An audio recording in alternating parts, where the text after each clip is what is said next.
Assalamualaikum warahmatullahi wabarakatuh.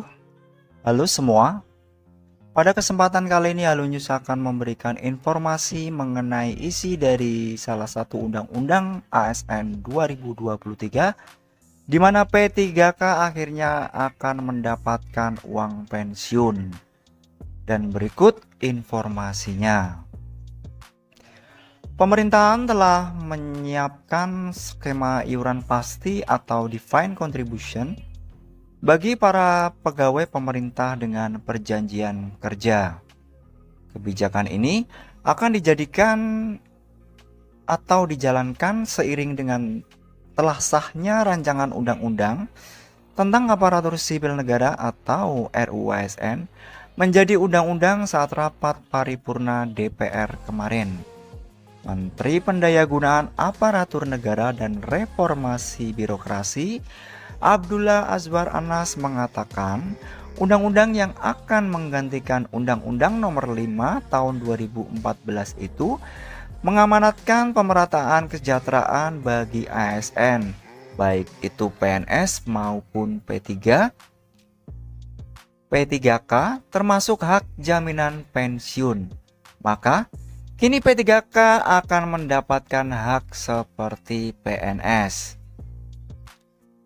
Terkait kesejahteraan, P3K dan ASN akan dijadikan satu sistem. Mereka akan juga dapat pensiun karena ke depan sistemnya defined contribution, kata Anas. Merujuk dokumen desain program jaminan pensiun dan jaminan hari tua untuk pegawai negeri sipil dari Pusat Kebijakan Sektor Keuangan Badan Kebijakan Fiskal 2016, disebutkan secara spesifik definisi dari skema pensiun iuran pasti atau defined contribution beserta dengan manfaatnya. Dalam dokumen itu, defined contribution didefinisikan sebagai suatu desain pensiun yang mengharuskan pesertanya menyisihkan sebagian dari penghasilannya untuk diinvestasikan dalam suatu instrumen investasi dan diakumulasikan selama masa kerja sampai dengan saat pensiun.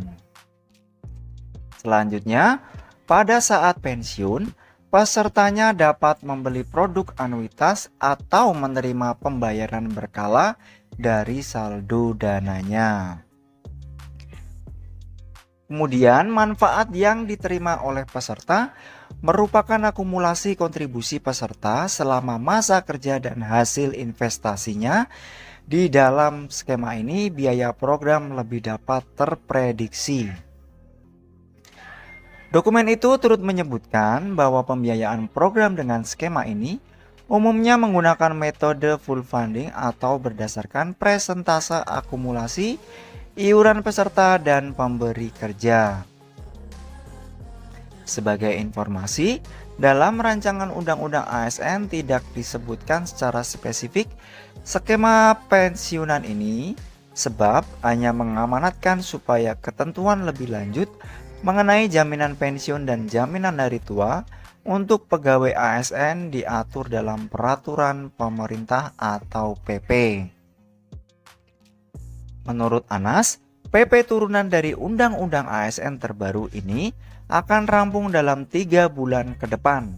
Nanti akan kita beresin di PP termasuk orang yang boleh dimutasi minimal 2 tahun.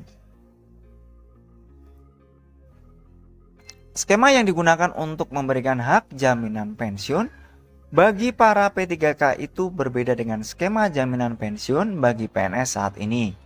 Dikutip dari Laporan Keuangan Pemerintah Pusat atau LKPP tahun 2022, skema jaminan pensiun bagi para PNS maupun prajurit TNI dan Polri adalah defined benefit atau manfaat pasti.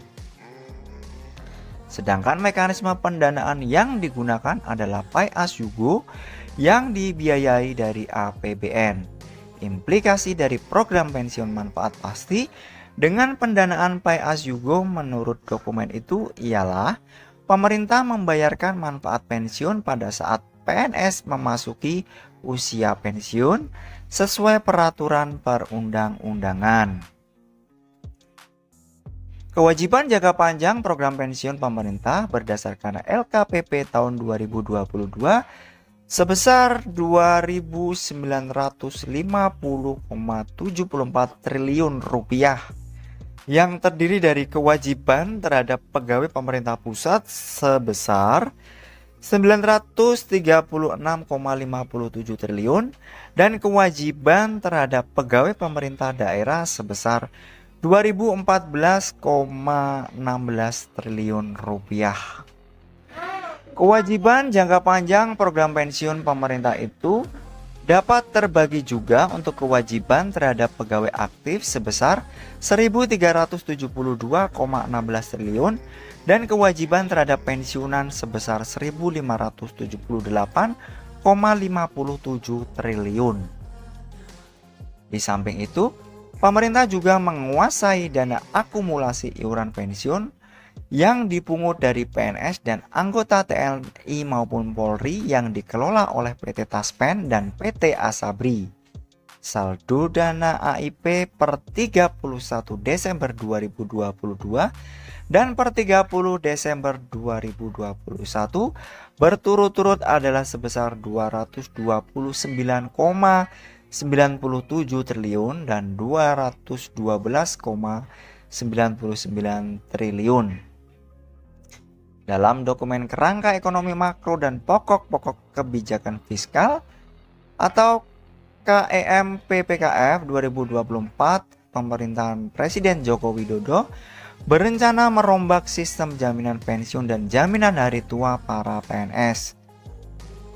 Terutama karena rendahnya manfaat pensiun yang diterima PNS saat ini dan besarnya beban yang dibawa APBN dengan skema itu. Kebijakan belanja pegawai tahun 2024 akan diarahkan antara lain untuk reformasi sistem jaminan pensiun dan jaminan hari tua PNS seperti dikutip dari dokumen KEM PPKF. Demikian informasi yang dapat kami sampaikan, semoga bermanfaat bagi kita semua. Akhir kata, wassalamualaikum warahmatullahi wabarakatuh.